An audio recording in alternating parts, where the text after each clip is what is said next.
Welcome to our game today. We're looking at an interesting game between Wesley So and Vishy Anand, where Wesley So allows Anand to play a brilliant move because So, in his preparation, saw that the ensuing position would actually turn out better for the white pieces who he was playing with. So what was the brilliant move that he allowed and why did he do it?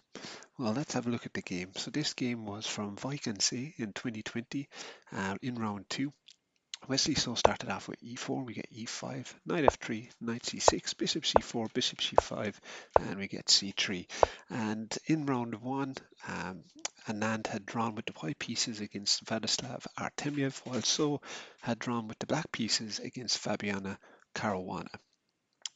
And knight f6, then we had d3, we had d6 by Anand, knight b to d2, this is all following mainline theory, we get castles, h3, a6 by Anand, then we have bishop to b3, bishop to e6, looking to trade off the light squares bishops, and often what you see is in fact the idea of knight to f1 in the game. So plays bishop to c2, and the reason he had done this was that he had prepared a line which he wanted to end up trading off his bishop here on f3, or his knight on f3 with the bishop on e6. But normally you would play something like this, knight to f1, wanting to get your other knight to this side and starting up an attack on the king side. And in many games, this is the line you get: bishop takes b3, a takes b3, d5, queen e2, d takes e4, d takes e4, queen to d6, and knight to g3. And in the database here, we see that this line has been won every time by white at the master level. But in the game, as we saw, Wesley So decided to go to bishop to c2. So Anand responds with d5, wanting to crack open the center of the board by attacking this pawn here. Because we've had a very quiet game so far. But here we see knight to g5 by Wesley So. The whole idea, as we saw, was him wanting to trade off for the bishop. So Anand plays pawn takes, and then after So takes Anand's bishop on e6, Anand takes back, and he's got this very ugly pawn structure on the e file. And after Wesley takes back on e4, and we see that Anand has got these double pawns, and after white castles, white is in a very nice play. But here, Wesley So had in his preparation a line that includes a brilliant move here for Vishy Anand. So can you find the brilliant move? I'll give you a few seconds to see if you can spot it, because in the game Anand did indeed spot it.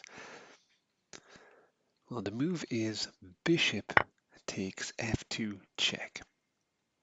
Now the idea, of course, is once you take, as we see in the game, you get a double check from both the knight and the rook, setting up a really nice attack for the black pieces. But as we mentioned, So had all of this in his preparation. Now he doesn't remember the full line. He goes king to g1 and then knight to g3, attacking both the queen and the light square bishop. You can't stop black from capturing the bishop. So after queen goes to e2, black takes the bishop, attacking now the rook. But after we get rook to b1, this knight is now got nowhere to go. It's completely blocked in. Now this is the position that Wesley So had looked as far as in his preparation. So you can imagine the amount of preparation, even on a sideline, in a brilliant move sacrifice, he had looked to 16 moves deep. So very interesting. So here Anand thought, well, what am I going to do? My knight is trapped. So he decides to go knight to d4, obviously attacking the queen here. So after pawn takes and queen takes with check, and the king moving to h2, we see that Wesley is up a pawn currently. But so after this we get bishop to f2, nice move, um, attacking the queen. So after Wesley goes to g4, we get knight to e3. So knight to e3. Wesley here, of course, this would be checkmate. So you can't allow that. So Wesley plays queen to e6 check, and after king to h8, and now we get rook to g1, stopping the mate, and we get queen to d3, attacking the rook on b1. Wesley decides to take the other pawn on e5, and then we get rook to a8, f8 rather, and this in fact completely throws the game for um, black. A better move here would have been queen takes on g2, and then if rook takes, queen takes, we get check with the queen, and black has a perpetual check if they like. And if white tries to run away, well then we get into some very tricky lines after you get rook to f8, bishop to f4, queen checks, another check, and then you take the knight. And even though black is down a piece, they've got some very nice attacking prospects of a possible winning the queen here. So after white would check and black blocks, you end up with a perpetual to try and save the day. So the rook to f8 was not a great move, and we get queen to g3, queen to e2, and then we get this nice move b4 with the idea of lifting the rook to get an attack on the knight, but also with this idea of setting up a checkmate pattern. And after rook takes g2 check and rook takes back, and we get knight takes on g2.